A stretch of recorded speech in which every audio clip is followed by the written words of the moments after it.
to intervene with sovereign states' domestic affairs.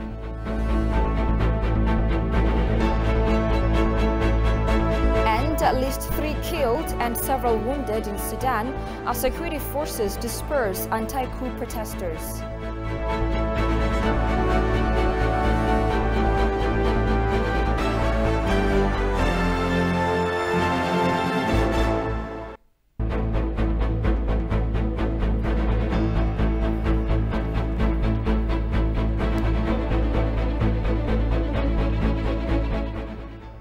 Hello, many thanks for joining us. You're watching Addis News Hour with the news. I'm Tabitha John. Do stay with us. Ethiopia's government communication service minister has disclosed that citizens living in the TPLF-occupied areas have organized themselves and are liberating their areas through strong fighting. The minister also condemned U.S. recent sanctioning on Eritrean businesses and officials. Kazahun Chani has the full account. Minister of Government Communication Service Legasa Tulu said during his media briefing Saturday that citizens living in the occupied territories of Wag Khemra, North Wollo and South Wollo zones are organizing themselves and liberating their areas fighting gallantly. Government Communication Service calls for the general community to stand in unison to fight against the TPLF terrorist group more than ever. According to the minister, the government pleads the surrounding residents for their tireless efforts to fight back the terrorist groups from the occupied areas of Afar and Amhara. የሀገራችንን ሉዓላዊነት ለማስከበር የሚደረገው ዘመቻ እና እንቅስቃሴው ተጠናክሮ ቀጥሏል። The campaign of the general community to enforce law and order in the country has been vibrant, particularly in the occupied areas, as our people have been suffering from the inhuman treatment, economic crisis and psychological situations predominantly in districts of Wag Khemra, in North Wollo, around Kobo and Kidan and so on. And in districts like Daunt, the people have been aggressively fighting, organizing themselves and assigning their local leaders to demolish the enemy and free their occupied surroundings, as well as the areas that are targeted by the TPLF terrorists ahead. The minister also underscored that with wide range of coordinated action that is being taken by the Amhara Special Force, FANO, alongside the National Defense Force, have encircled the TPLF terrorist group that merged with the OLF Shene at Kamise. On top of this, through measures being taken against the Shene terrorist group operating in Oromia State, public and the youth registered mass appreciated great victory, according to the minister. ሰሞኑን ሸኔ ላይ የማያዳግም እርምጃ በኦሮሚያ ክልል ተወስዷል። This week around North Shawa, actions have been taken against the Shene terrorist group, and its faction that were operating in North Shawa was demolished. Around West Wallega and Horro Guduru, it can be said that the Shene group has been fully dismantled by the government forces. In general, with the united forces of the Oromia Militia Special Forces and the National Defense Force, this Shene terrorist group has been severely attacked by the National Defense Forces. The minister also said that the terrorist group has suffered heavy casualties in Afar front in collaboration with the defense forces and the air forces. ጀግናው የአፋር ልዩ ኃይል ሚሊሻ ከሀገር መከላከያ ሰራዊትና አየር ኃይል ጋር በመቀናጀት In Afar area, the militia and special forces, together with the defense forces and the air force, have been made successful attacks that resulted in heavy human and material loss to the enemy.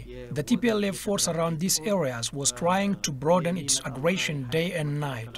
The minister also condemned United States' recent sanctioning on Eritrean business and officials. According to United States State Treasury Department statement, the United States continues threatening and pressurizing Ethiopian and Eritrean governments. The United States stands ready to pursue additional actions, including against the government of Ethiopia and the Tigray People's Liberation Front, if there is not tangible progress toward the cessation of hostilities, the statement reads. The individuals and entities designated today are the Eritrean Defense Force, People's Front for Democracy and Justice, Abraha Kassam, Hedri Trust, Agos Gabrahewat, Walda Kidam, and Red Sea Trading Corporation.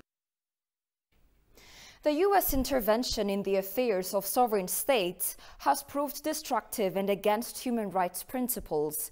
Ethiopians are showing resistance to the U.S. government's interest of invading Ethiopia. As the U.S. proxy war in Ethiopia through TPLF and its allies fails, the U.S. is currently assuming direct warfare. Habtamu Ashagwe tells us more. After the Northern Command has been attacked by TPLF gangs, the federal government is taking proper measures to ensure the law and order in the state of Tigray. However, some Westerners, particularly the US government, is pressurizing Ethiopia to prolong the life of the dying TPLF mafias. They are continuing their meaningless conspiracies by imposing economic embargo and sanctioning senior officials' travel restriction to pressurize Ethiopia at large. The U.S. recent position is showing their desires to intervene in Ethiopia's domestic matter. The U.S. ambassador to UN, Linda Thomas-Greenfield, briefed members of the United Nations Security Council that the U.S. administration will take measures against Ethiopia. Western media outlets are also flaming the recent political instabilities and conflicts by misinforming the international community, it was learned. The Bloomberg and Foreign Policy magazines reporting about the recent political turmoil of the country and the U.S. troops can halt the political crisis in Ethiopia. Both magazines are pushing the Westerners to intervene against the will of Ethiopia by disgracing the sovereignty of the nation, it was learned. Now, the U.S. commander of Joint Task Force in the Horn of Africa, William Zana, stated the U.S. will respond to solve the recent political crisis in Ethiopia. So a primary role for our command here is to be able to respond to crisis, and in particular to respond to crises that are associated with U.S. diplomatic missions across Africa, but in particular in East Africa. We have done an incredible amount of planning and preparation to be able to respond, to assist in evacuation, to reinforce an embassy, to do a larger scale evacuation if necessary, both for U.S. personnel, U.S. citizens or dual citizens, or those from other countries. The East African Response Force, the only U.S. crisis response force that is located on the continent of Africa, is part of our command and located here. So we bring capabilities together from each of our joint services and allies and partners to any sort of crisis, and Ethiopia is obviously very concerning for us. In fact, the U.S. is the responsible in causing miseries for all Libyans, Syrians, Yemen, Iraq, and Afghan among others, though they are losers and committed for various inhuman acts. The people of Libya and Afghanistan are the showcases that foreign intervention against sovereign nation does bring positive targets. The people of Libya and Afghanistan are the showcases that foreign intervention against a sovereign nation does not bring positive targets. But the case in Ethiopia will obviously be different, as many can learn from the 1818 victory of Adwa. The nation's history tells any aggressors against this black nation will receive the same or worse form of defeat that becomes another lesson for the black people.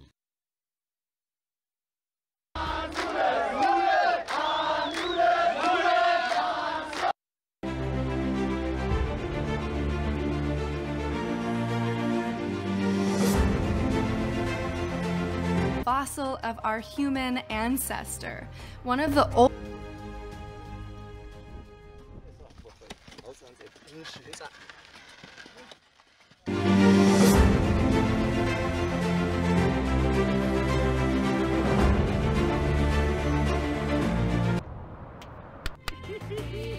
Hiking in the Simien Mountains is a highlight of traveling in Ethiopia.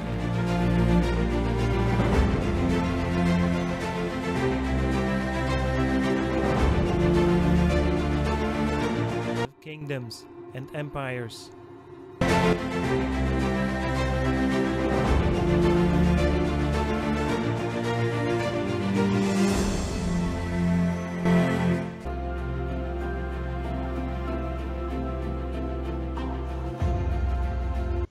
The Grand Renaissance Dam, which is built on the Blue Nile, is set to power landlocked country.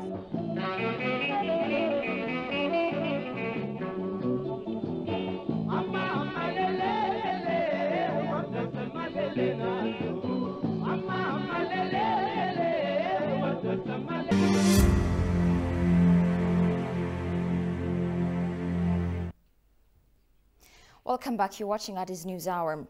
Ethiopian Human Rights Commission revealed in a report that TPLF fighters willfully killed scores of civilians and systematically committed large-scale looting and destruction of public and private properties in towns and rural areas they captured in the Amhara region. The Commission has released Saturday an investigation report into human rights and international humanitarian law violations committed in areas of South Gondar and North Wollo zones of the Amhara region. The Commission disclosed that the violations and abuses committed by TPLF fighters in South Gondar and North Wollo zones may amount to war crimes. The report covers the period between July and August 28, 2021, the Commission said in a statement issued on Saturday. Conducted until September 5, 2021, the investigation mission held 128 interviews, 21 focus group discussions with survivors, victims, local civil administration and security officials, civil society organizations, and humanitarian organizations. The Commission found that at least 184 civilians had been killed and many suffered physical and psychological injuries as a result of the war. The investigation report uncovered that the TPLF fighters willfully killed scores of civilians in towns and rural areas they captured, systematically committed large-scale looting and destruction of public and private properties. It stated TPLF fighters also fired artillery into urban areas, dug trenches in and fired heavy weapons from civilian homes and premises, thereby exposing civilians to death and injury.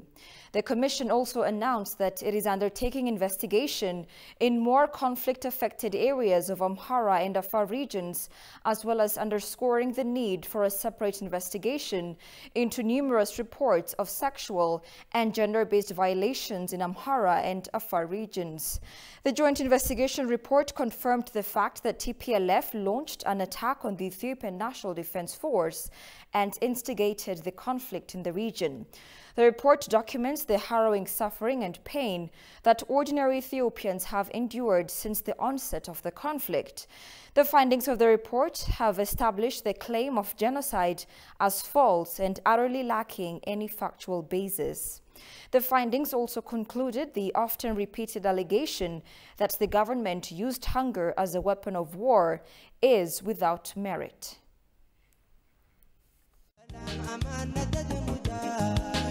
Oh wow. Yeah, this is beautiful.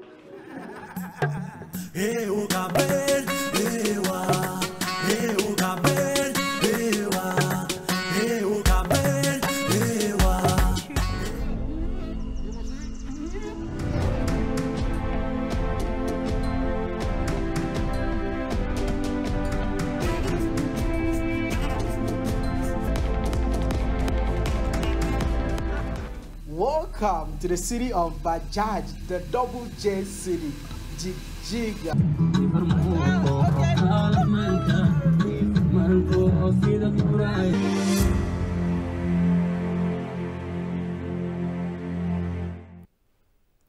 Welcome back again. Kenyan politician and former parliamentarian Farah Malim describes the TPLF gangs as Trojan horses serving as U.S. agents.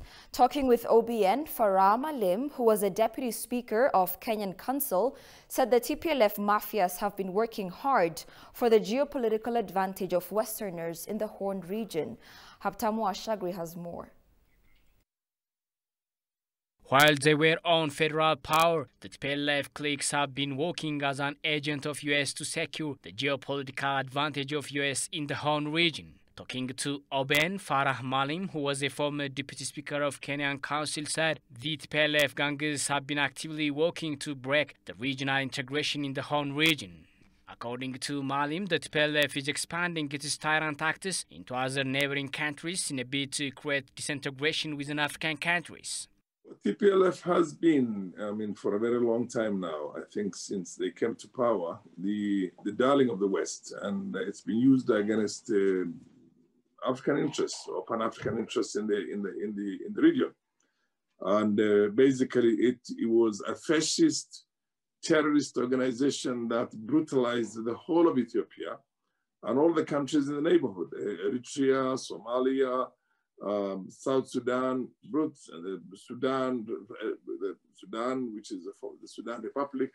It brutalized literally everybody, and for a very long time, and was the blue-eyed boys of the West, to be more specific, the Americans themselves.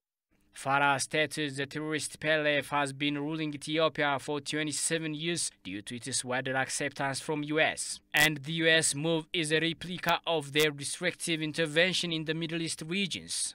The US administration has been using TPLF as Trojan horse to realize their agenda to the Horn region, Farah underlined. He stated that TPLF has been orchestrating various atrocities, human rights violations, the killing of innocent civilians, as well as inhuman acts for over 3 decades in Ethiopia. In addition to this, some TPLF-affiliated Western media outlets are showing how some Western governments are pressurizing the government of Ethiopia to become submissive to Western interests in Africa. Farah slams these governments and media. I have friends who live in Addis. It's more peaceful today. Addis is more peaceful than Nairobi. I worry about when I go out here with my car, whether I'm going to be carjacked or whether I'm going to be, a lot of things happen, and I have to have always a consciousness of the security in there. There's more insecurity in Kampala, in Johannesburg, in Pretoria, in Cape Town than you have in Addis Ababa, my friend. And nobody talks about that. In Lagos, there's more insecurity in Lagos. Farah Salim calls upon all Ethiopians and Africans to stand in unison to fight any foreign intervention against East Africa's great nation.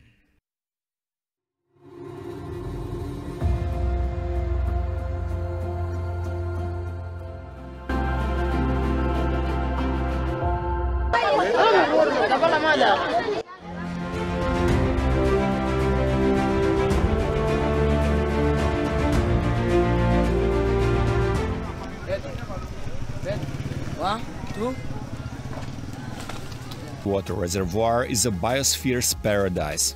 Hippos, crocodiles, monkeys, and a lot of more. Expedition, acidic pools, and salt lakes.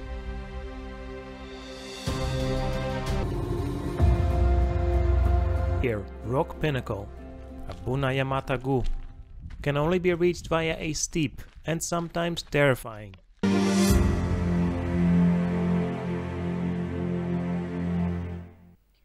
And finally to Sudan. At least 3 killed and several wounded in Sudan as security forces disperse anti-coup protesters. Demonstrators' main demand continues to be the generals hand over power to civilians. Sintayo Tamrat has more from Associated Press.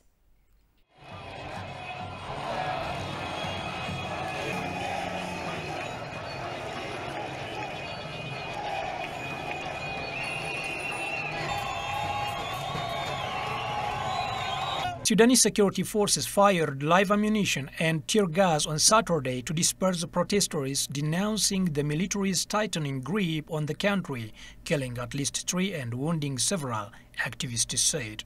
The violence came as thousands of pro-democracy protesters yet again took to the streets across Sudan to rally against the military's takeover last month. The coup has drawn international criticism and massive protests in the streets of the capital of Khartoum and elsewhere in the country. Security forces used tear gas to disperse the protesters in different locations Saturday. الرسالة حقيقة وصلت ما وصلت من الليلة وصلت من 21 أكتوبر ودي رسالة ثانية وثالثة ورابعة لحد ما تكتمل مدنية كاملة ما فيها أي عسكر والشعب قال كلمته ووصل رسالته إنه الردة مستحيلة والسلطة سلطة الشعب والثورة ثورة الشعب.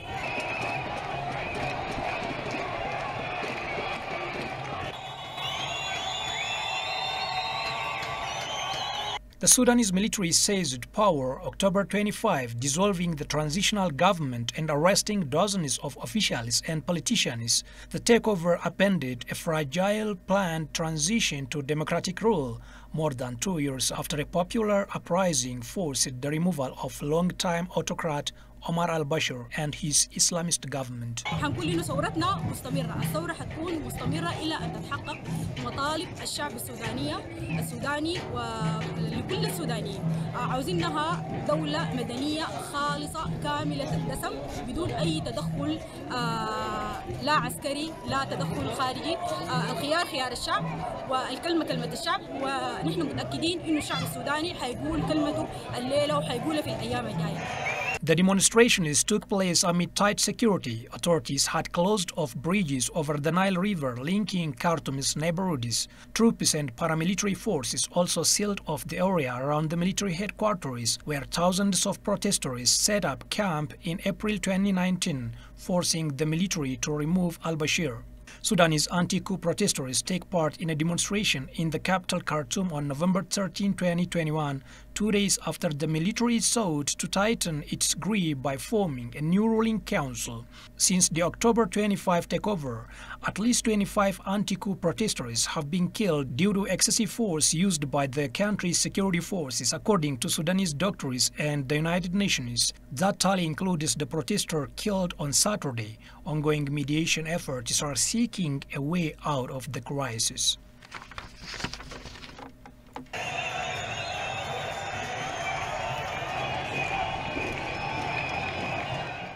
You're watching Addis News Hour. A quick reminder of the day's headlines. United States continues politicization of human rights to intervene with sovereign states' domestic affairs.